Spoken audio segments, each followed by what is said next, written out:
Hola a todos, les mando desde acá un cordial saludo. Mi nombre es Francisco Andrade y bienvenidos nuevamente a nuestro programa de Aleph Omega, hashtag toda la escritura. Quisiera invitarlos cordialmente el día de hoy a que nuevamente abriéramos las páginas de nuestra Biblia para seguir estudiando lo que la palabra de Dios tiene para nosotros. Como habíamos conversado en nuestra ocasión anterior, la Biblia habla consistentemente sobre la segunda venida de Cristo, no solamente sobre su primera venida, sino que sobre la segunda también. Y en el capítulo anterior hablamos de cómo el Antiguo Testamento, las páginas del Antiguo Testamento, ciertamente anticipaban esta segunda venida de Cristo. Bueno, el día de hoy vamos a repasar algunas de las partes donde el Nuevo Testamento anticipa ese momento de la segunda venida de Jesús.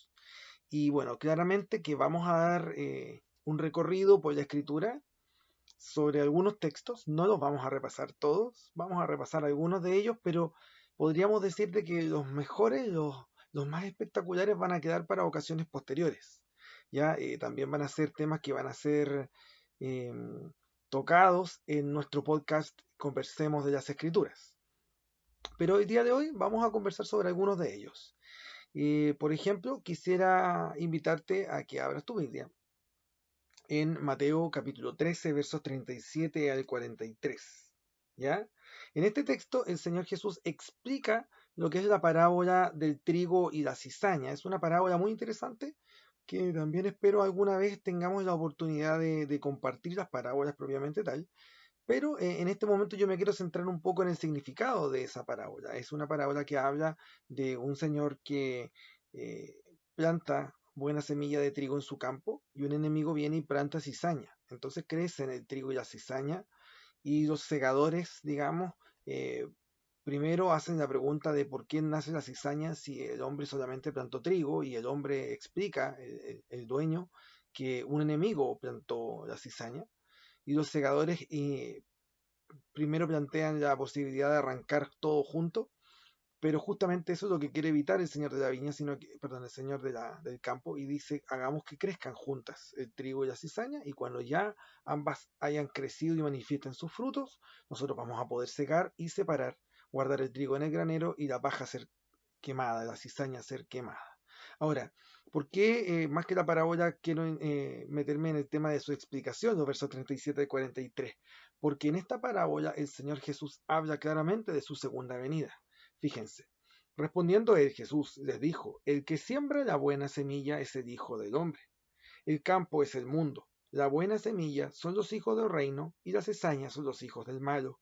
El enemigo que la sembró es el diablo. La siega es el fin del siglo y los segadores son los ángeles.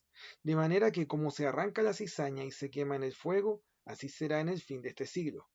Enviará el Hijo del Hombre a sus ángeles, y recogerán de su reino a todos los que sirven de tropiezo y a los que hacen iniquidad, y los echarán en el horno de fuego. Allí será el lloro y el crujir de dientes.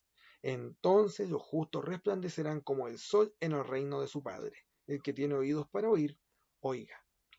Es muy interesante porque el Señor Jesús da a conocer que efectivamente el momento culmine de lo que se está hablando en esta parábola es cuando Él regrese a esta tierra por segunda vez. El Hijo del Hombre dice que enviará a sus ángeles. Ese lenguaje aparece en el texto de Mateo 24, de Marcos capítulo 3 y de Lucas 21, que va a ser el texto que vamos a poder abordar en el programa del podcast Conversemos de las Escrituras. ¿Ya? No lo vamos a tocar ahora, pero aparece allí, si ustedes lo pueden ir a revisar. Y dice de que esos ángeles finalmente son enviados a recoger a los malvados y ser echados en el horno de fuego. El Apocalipsis va a hablar del lago de fuego, que es el mismo concepto. Y el Señor Jesús termina diciendo, entonces los justos resplandecerán como el sol en el reino de su Padre, lo que es una alusión a Daniel capítulo 12, verso 3, que también esperamos vamos a poder abarcar y vamos a poder conversar más adelante. Fíjense cómo el Señor Jesús habla mediante estos símbolos, pero en este caso mediante la explicación de los mismos, de su segunda venida.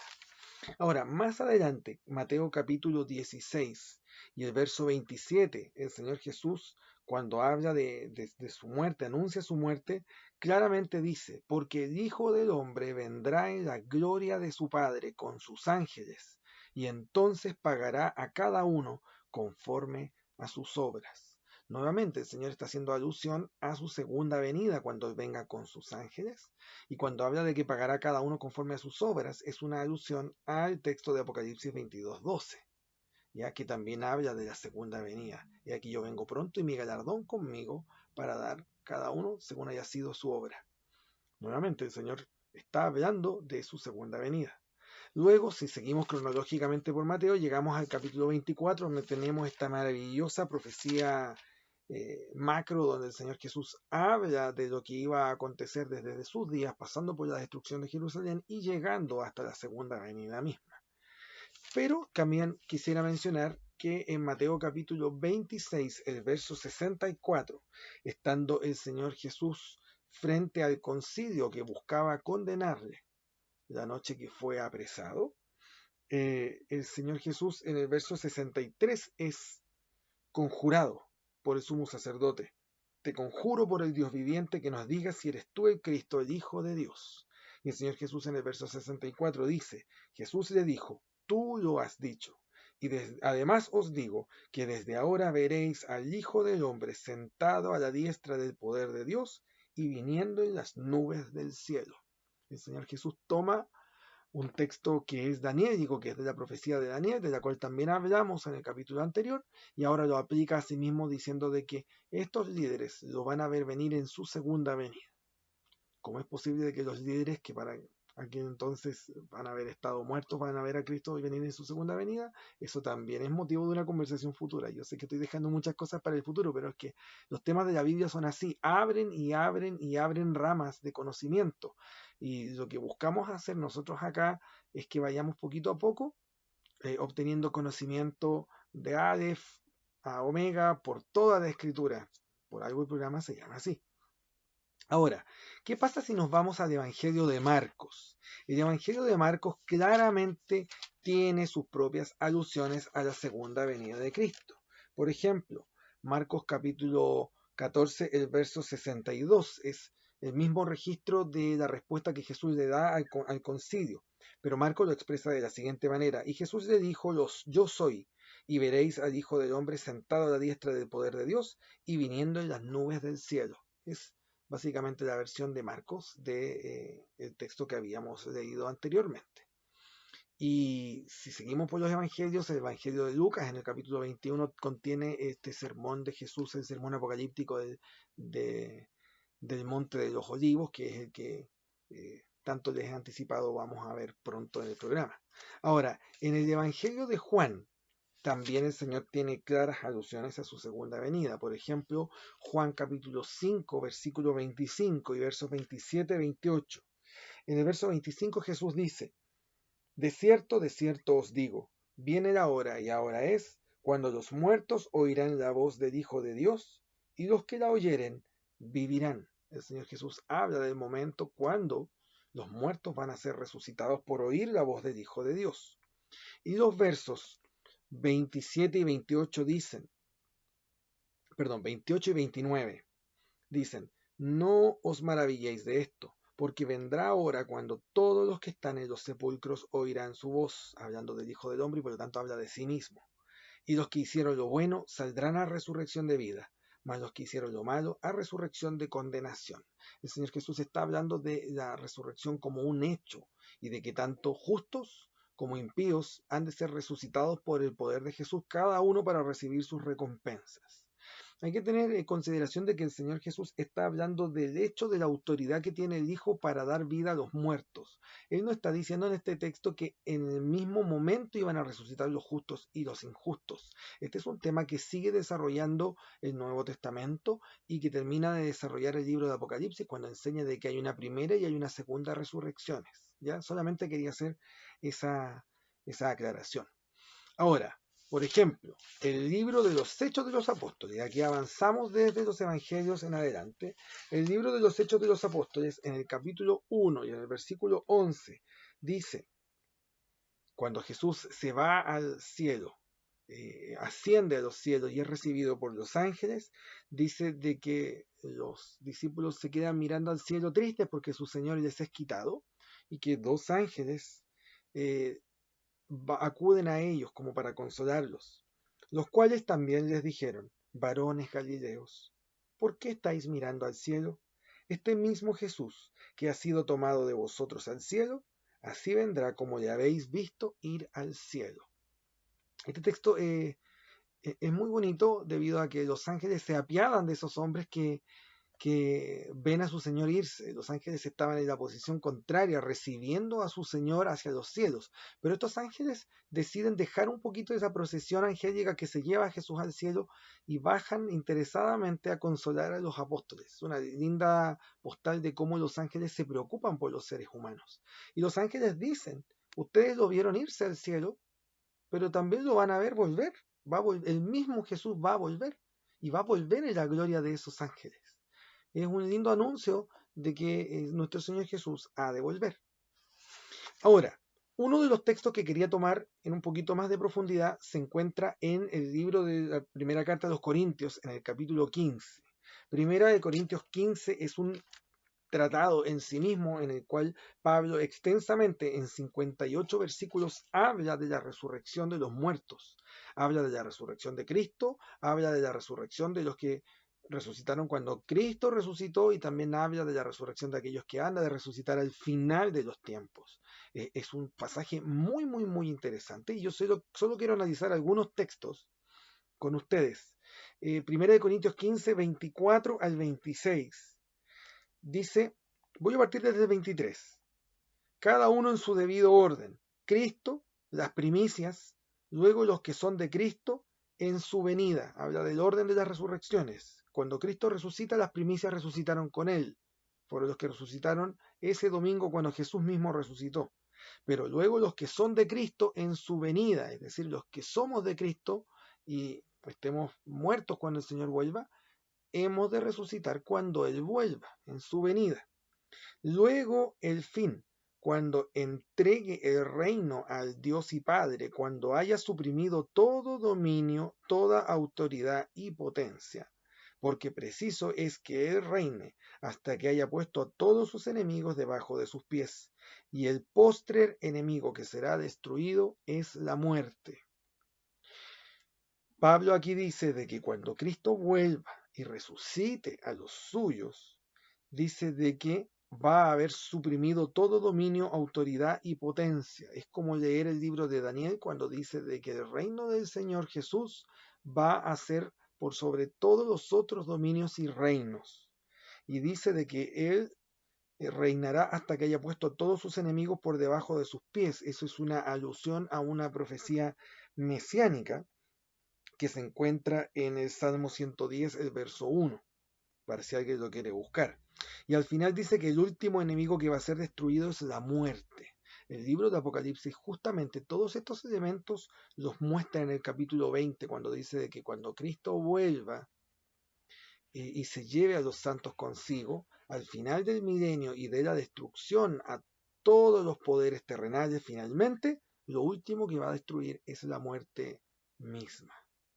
Ahora, hablando sobre la segunda venida y hablando sobre la resurrección de los muertos, Pablo vuelve a poner el foco al terminar este capítulo y a partir de los versos 51 hasta el 55 encontramos este párrafo que realmente es maravilloso. He aquí os digo un misterio. No todos dormiremos, pero todos seremos transformados.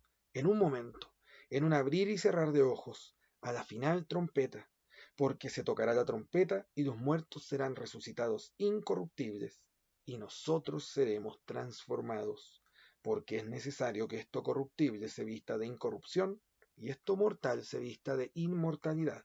Y cuando esto corruptible se haya vestido de incorrupción y esto mortal se haya vestido de inmortalidad, entonces se cumplirá la palabra que está escrita: sorbida es la muerte en victoria. ¿Dónde está, oh muerte, tu aguijón? ¿Dónde, oh sepulcro, tu victoria? Este podríamos decir que es el canto final de la destrucción de la muerte y de la resurrección de los justos. Pablo dice de que no todos dormiremos, pero todos seremos transformados. ¿Qué quiere decir? Cuando Cristo vuelva, habrá hijos de Dios que estén esperándolo vivos y habrá algunos hijos de Dios que van a haber fallecido, van a haber bajado al descanso. Todos hemos de ser transformados. Los muertos en Cristo van a resucitar. Y los que estemos vivos cuando Cristo vuelva, hemos de ser transformados en un momento, en un abrir y cerrar de ojos, a la final trompeta. La Biblia habla de que cuando Cristo venga se tocará la trompeta. Lo vamos a ver en algunos textos ahora, también aparecen los textos de Mateo capítulo 24. ¿Ya? Y los muertos serán resucitados incorruptibles y nosotros seremos transformados, porque es necesario que nuestra corrupción, nuestra existencia terrenal cambie, tanto física como espiritualmente. Y físicamente estos cuerpos van a ser transformados. Y cuando eso ocurra, la muerte será un enemigo vencido y podremos cantar: ¿dónde está, oh muerte, tu aguijón? ¿Dónde está, oh sepulcro, tu victoria? Cuando Cristo vuelva por segunda vez, derrotará a la muerte para siempre. La muerte ya no será más un enemigo para nosotros. Son textos muy bellos. Este es un párrafo que habla de lo que va a ocurrir con los muertos cuando Cristo vuelva. De la misma manera, el otro texto que es muy, muy, muy interesante, un texto paralelo, podríamos decir, y hermano de este, se encuentra en la primera carta a los Tesalonicenses, el capítulo 4, cuando habla del momento de la segunda venida de Cristo. Ya vamos a empezar leyendo desde el verso 13 y vamos a llegar hasta el verso 17. Pablo está hablando a los hermanos que estaban tristes por encontrar gente entre ellos que habían fallecido, y aparentemente los tesalonicenses no tenían tan claro qué es lo que iba a ocurrir. Pensaban que si alguien moría antes que Cristo volviera, no iba a poder gozar de estar con el Señor Jesús. Pero Pablo dice: tampoco queremos, hermanos, que ignoréis acerca de los que duermen, para que no os entristezcáis como los otros que no tienen esperanza. Porque si creemos que Jesús murió y resucitó, así también traerá Dios con Jesús a los que durmieron en él. Por lo cual os decimos esto, en palabra del Señor, que nosotros que vivimos, que habremos quedado hasta la venida del Señor, no precederemos a los que durmieron, porque el Señor mismo con voz de mando, con voz de arcángel y con trompeta de Dios descenderá del cielo, y los muertos en Cristo resucitarán primero. Luego nosotros, los que vivimos, los que hayamos quedado, seremos arrebatados juntamente con ellos en las nubes para recibir al Señor en el aire, y así estaremos siempre con el Señor. Este es uno de los pasajes más lindos de toda la Escritura, que habla de lo que va a ocurrir con los muertos cuando Cristo vuelva. Y por eso les digo que es un texto hermano del texto de 1 Corintios 15, porque ambos se complementan muy bien y nos explican qué es lo que va a ocurrir. Dice que cuando Cristo venga, Él va a venir con voz de mando, con voz de arcángel y con trompeta de Dios. La voz de mando del Señor es la voz de autoridad del Señor, ¿ya? La autoridad que Cristo tiene. Cuando Cristo estuvo acá en la tierra, hizo algunas resurrecciones. La más famosa de todas es la resurrección de Lázaro. Dice que el Señor Jesús se para frente a la tumba cuando corre la piedra y grita: Lázaro, ven fuera. Y esa voz de mando fue tan poderosa que Lázaro fue resucitado y salió de esa tumba. Cuando Cristo venga, lo que hizo con Lázaro lo va a hacer con miles y millones de aquellos que han dormido, que han muerto en la fe del Hijo de Dios, y van a resucitar tal como el Señor Jesús lo dijo. También habla de la voz de arcángel. Vamos a dedicar un tema completo a hablar sobre el tema de lo que la Biblia habla sobre el arcángel, ¿ya? Pero es muy interesante de que la figura del arcángel en la Biblia siempre se representa como quien lucha para defender al pueblo de Dios y quien obra la resurrección. No es otro que Jesús. Y cuando habla de la trompeta de Dios, también la trompeta de Dios que suena. ¿Se acuerdan el texto 1 Corintios 15? A la final trompeta hemos de ser transformados. La trompeta de Dios el Señor la toca, y ese es el medio por el cual los muertos son resucitados. Este texto, cuando habla de la voz de mando, de la voz del arcángel y de la trompeta de Dios, habla de expresiones que se juntan entre sí para explicarnos qué es lo que hace Jesús cuando regrese. Y cuando Él regresa, viene a resucitar a sus muertos, a los que durmieron en la fe de Jesús. Y los junta con los que estén vivos. Por eso que dice que los que hayamos quedado no precederemos a los que durmieron, sino que los que vivimos que hayamos quedado seremos arrebatados juntamente con ellos en las nubes para recibir al Señor en el aire. Recuerden que el Señor Jesús viene en las nubes y esas mismas nubes nos toman y nos llevan. Y la Biblia también es clara en explicar de que esas nubes no son realmente nubes, sino que son ángeles. Por eso que en los otros textos leíamos de que el Señor enviaba a sus ángeles con voz de trompeta para reunir a los suyos. Y así estaremos siempre con el Señor. Es una maravillosa esperanza la que tenemos de la segunda venida de Cristo. Ahora, si seguimos adelante, la siguiente carta de los tesalonicenses, segunda de Tesalonicenses, en el capítulo 1, los versos 7 al 10, nuevamente habla de la segunda venida de Cristo. Y lo dice de la siguiente manera: y a vosotros que sois atribulados, daros reposo con nosotros, cuando se manifieste el Señor Jesús desde el cielo con los ángeles de su poder, en llama de fuego, para dar retribución a los que no conocieron a Dios, ni obedecen al Evangelio de nuestro Señor Jesucristo, los cuales sufrirán pena de eterna perdición, excluidos de la presencia del Señor y de la gloria de su poder, cuando venga en aquel día para ser glorificado en sus santos y ser admirado en todos los que creyeron, por cuanto nuestro testimonio ha sido creído entre vosotros.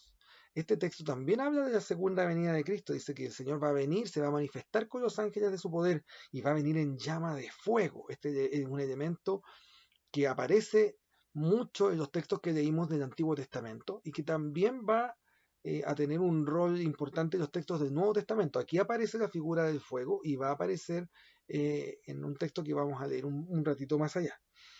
Y viene la retribución de los que no conocieron de Dios, ¿cierto? Pero viene la glorificación de los santos y todos los que creyeron. Nuevamente, cuando el Señor viene, la suerte es muy distinta para los que creyeron en Él y para los que no creyeron en Él. De hecho, los que no creyeron en Él van a ser muertos, y los que creyeron en Él, aunque estuvieran muertos, han de ser resucitados para irse con el Señor Jesús. Epístola a los Hebreos, capítulo 9, versos 27 y 28. La epístola a los Hebreos tiene un enfoque sobre la obra sacerdotal, sumo sacerdotal de Jesús en el santuario celestial. Pero claramente cuando esa obra culmine, el Señor Jesús va a venir por los suyos. Y estos textos lo dicen. Dice así: y de la manera que está establecido para los hombres que mueran una sola vez, y después de esto el juicio. Así también Cristo fue ofrecido una sola vez para llevar los pecados de muchos, y aparecerá por segunda vez sin relación con el pecado, para salvar a los que le esperan. Miren, los hombres, dice, tienen que morir una sola vez, es decir, nosotros no vivimos varias vidas, vivimos una sola. Morimos y luego el juicio. Y el Señor Jesús dice que ha de aparecer, fue ofrecido una vez para llevar nuestros pecados, la primera venida de Cristo. Cristo muere en la cruz llevando nuestros pecados, pero cuando aparezca la segunda vez va a ser sin relación con el pecado, es decir, ya no va a venir como un cordero inmolado, sino que va a venir como el Rey de Reyes y Señor de Señores para salvar a los que le esperan. Sin relación con el pecado quiere decir también de que su obra sacerdotal va a haber concluido. El Señor Jesús no va a venir a presentarse como un sumo sacerdote, va a venir a presentarse como un rey, como un libertador, un conquistador que viene a librar a aquellos que esperamos en Él. Vamos a ir ahora a la segunda carta de Pedro, segunda epístola de Pedro. ¿Se acuerdan que había aparecido el elemento del fuego con el que Jesús iba a venir? Bueno, Pedro lo detalla muy bien. Segunda de Pedro, capítulo 3, y los versos 10 hasta el 13. Pedro lo dice de la siguiente manera: pero el día del Señor, y aquí voy a hacer una pausa. ¿Se acuerdan que en el Antiguo Testamento hablábamos del día de Jehová? Terrible el día de Jehová. Bueno, aquí es Pedro está hablando de lo mismo, lo leemos como día del Señor en Reina Valera 60, pero la expresión es la misma, el día del Curios, que es el día del Señor, la traducción del día de Jehová del Antiguo Testamento. El día del Señor vendrá como ladrón en la noche. Nuevamente voy a hacer una pausa. El elemento del ladrón en la noche es muy interesante porque se presenta reiteradas veces en el Nuevo Testamento. El Señor Jesús se refirió a su venida como un ladrón en la noche en los Evangelios. Pablo habla del ladrón en la noche cuando da su relato de la segunda venida en Primera de Tesalonicenses capítulo 5. Pedro habla del ladrón en la noche en este texto y Juan habla del ladrón en la noche en el libro de Apocalipsis. Muy interesante la expresión. Entonces aquí habla de la segunda venida. El día del Señor vendrá como ladrón en la noche, en el cual los cielos pasarán con grande estruendo. Esto no es algo secreto, como algunas personas creen por ahí que el Señor Jesús va a venir en secreto. No, esto no es secreto, no puede serlo. Fíjense, grande estruendo. Los elementos ardiendo serán deshechos, y la tierra y las obras que en ella hay serán quemadas. ¿Cómo podría ser esto secreto? Cuando habla de ladrón en la noche no está hablando de algo secreto, sino que está hablando de que va a ser algo inesperado. Puesto que todas estas cosas han de ser deshechas, sigue argumentando Pedro, ¿cómo no debéis vosotros andar en santa y piadosa manera de vivir, esperando y apresurándoos para la venida del día de Dios, en el cual los cielos, encendiéndose, serán deshechos, y los elementos, siendo quemados, se fundirán? Todo lo que conocemos, la actual realidad, va a ser destruida por el fuego, pero luego el Señor ha de crear nuevamente.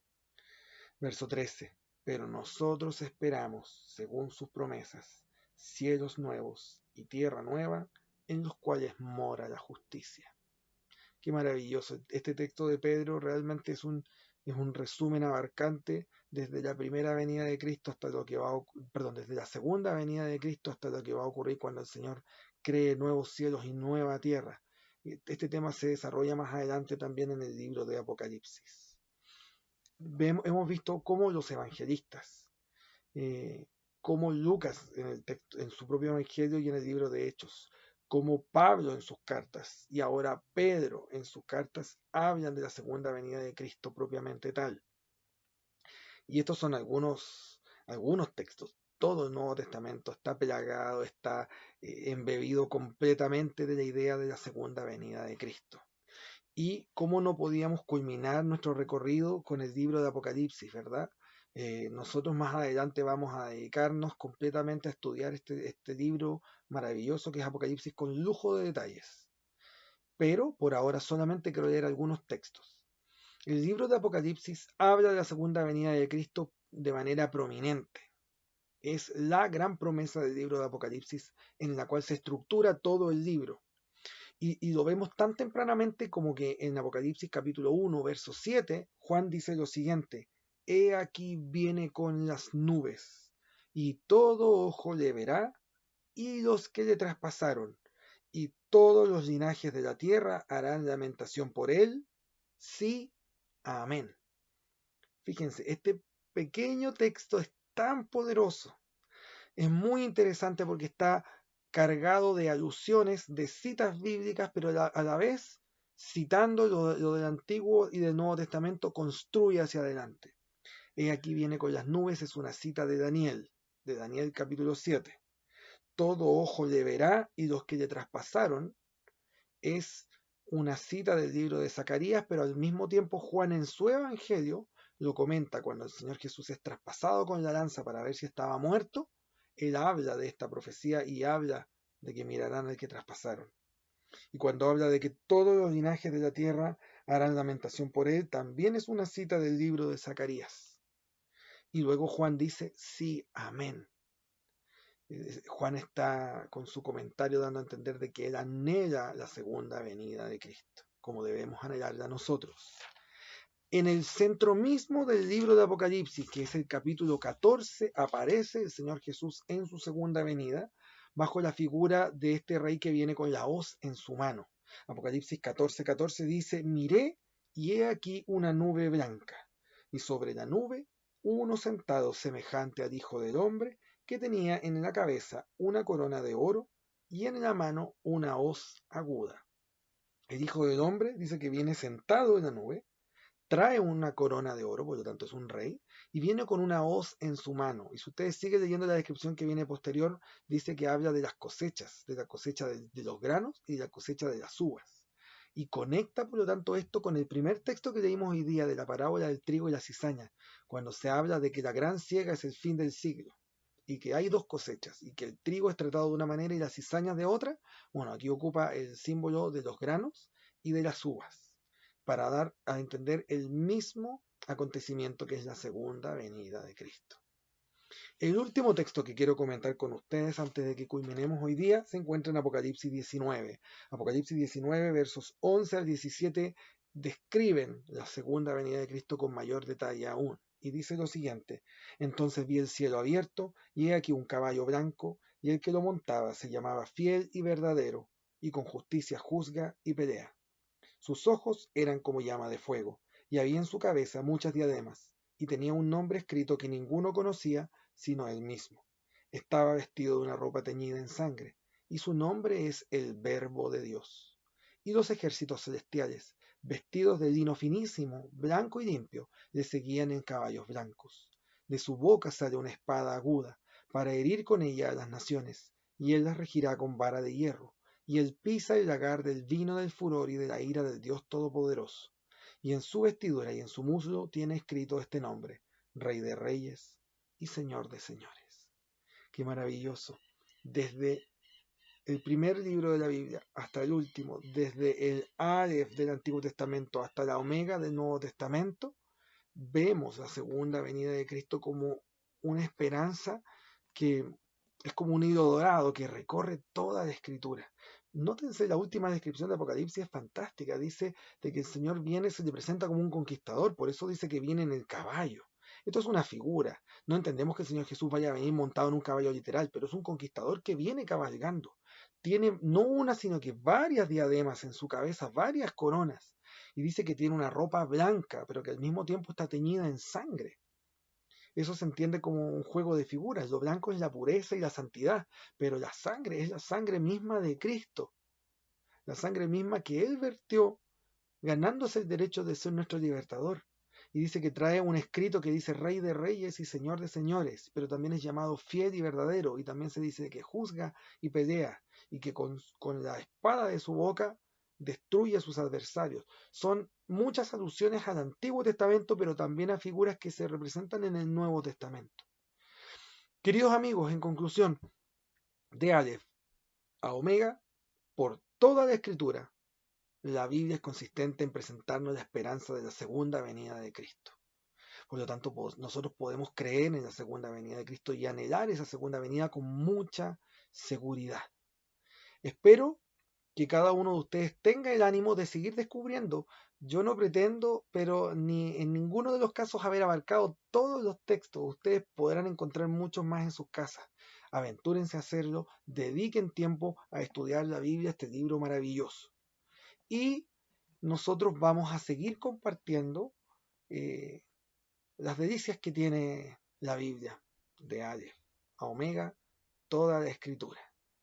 La próxima vez que nos encontremos, yo les voy a contar un poquitito más sobre la Biblia misma. Vamos a hablar de la Biblia, vamos a hablar de cómo la Biblia ha llegado a nosotros y vamos a hablar de cómo este es un instrumento valioso para cada uno de nosotros. Espero que la Biblia sea la palabra de Dios en tu vida y te ilumine también a seguir adelante.